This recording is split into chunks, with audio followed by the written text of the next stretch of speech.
Мені дуже подобається ходити у школу. Там хоч і зараз повітряні тривоги, і це треба бігати у підвал. Ну, це мене теж, це теж таке.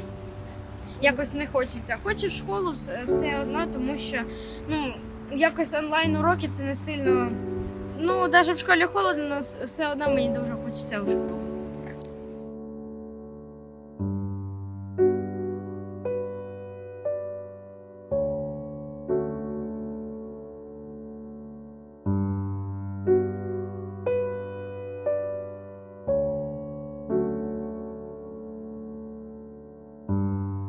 Иногда может выключить свет и иногда может стать холодно.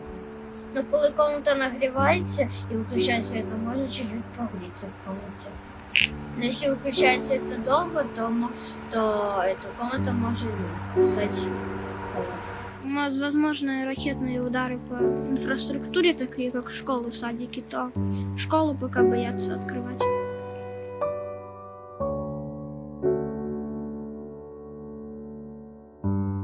Мы не можем из-за отсутствия света прогреть квартиру и зарядить ноутбуки, там, телефоны, планшеты и другие гаджеты.